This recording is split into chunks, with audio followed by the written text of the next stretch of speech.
Today, we're diving into how a military conflict, confined to one region of the world, managed to spiral out of control in just a few days, paralyzing global supply chains and sending massive shockwaves through the entire world economy. Okay, let's get into it. Right? It's the big question, and it really gets to the heart of just how interconnected and maybe how fragile our world is. How can a fight over there bring global trade to a dead stop almost overnight? Well, to answer that, we've got to go back to where it all began. So, our story kicks off with a military flashpoint that escalates incredibly fast. These first 72 hours, they really set the stage for everything that came next. Okay, so picture this. February 28th. Joint U.S.-Israeli operations strike targets inside Iran. The response is almost immediate, and it is huge. Iran launches a barrage of missiles and drones at U.S. bases all across the region. Then, just 2 days later, the Houthi rebels in Yemen declare they're back in the fight, and they're aiming straight for one of the planet's busiest shipping lanes. And just like that, in only 72 hours, the fuse is lit. And that's when this thing really metastasized. It stopped being a fight over just military targets, and it became a war on the energy infrastructure that, let's be honest, we all depend on. This was the first major ripple, and it was about to spread fast. You can see both sides immediately went for the economic jugular. Israel's massive Haifa refinery, forced to shut down completely after getting hit again and again. And in a classic tit-for-tat, Israeli airstrikes hit the Tehran refinery, sparking fires so huge and an environmental crisis so bad that people were literally reporting black rain. This wasn't just a military conflict anymore. It was a direct attack on each country's ability to even function. So that first ripple from the energy war starts spreading out, and it creates a second, much bigger wave. The conflict spills from the land to the sea, and it begins to squeeze the very arteries of global trade. And it all boils down to one simple, terrifying number: 3. For what is believed to be the first time in modern history, 3 of the planet's most critical maritime choke points, we're talking the Strait of Hormuz, the Bab el-Mandeb in the Red Sea, and the Suez Canal, they were all effectively shut down at the same time. This had never happened. The impact was not gradual. It was instantaneous. Within just 24 hours of the Strait of Hormuz being closed, vessel traffic just vanished. It dropped by an incredible 81%. That is not a slowdown. That is a full-on screeching halt for the route that carries nearly a fifth of the world's daily oil supply. So what did the global shipping industry do? Well, they didn't hang around to find out what would happen next.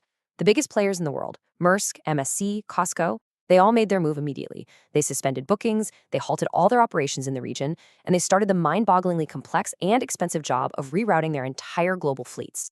And this created a brutal new reality for global trade, basically overnight.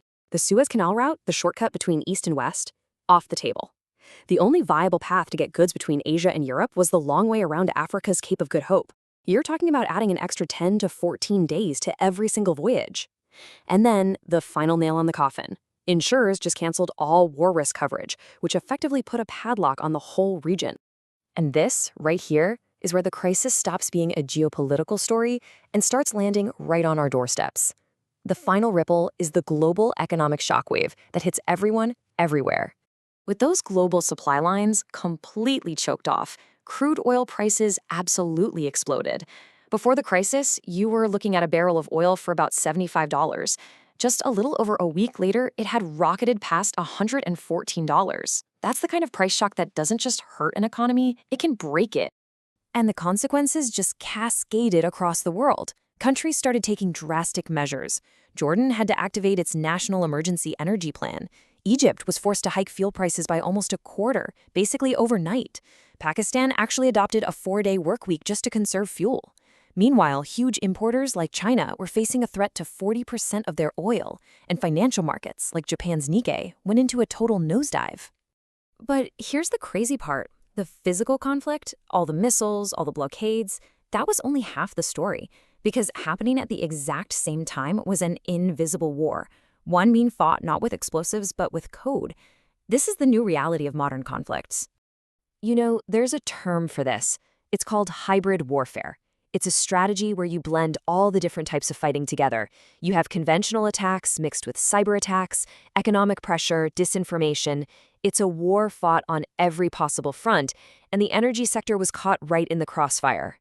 So get this, at the very moment those physical refineries were burning, a massive cyber war was going on behind the scenes. Israel reportedly launched an attack that took Iran's internet connectivity down to just 4% of its normal level, a near total blackout. And in retaliation, Iranian cyber units targeted the industrial control systems, the actual digital brains, of energy and manufacturing plants in Israel and its allied nations. This quote really just sums it all up, doesn't it?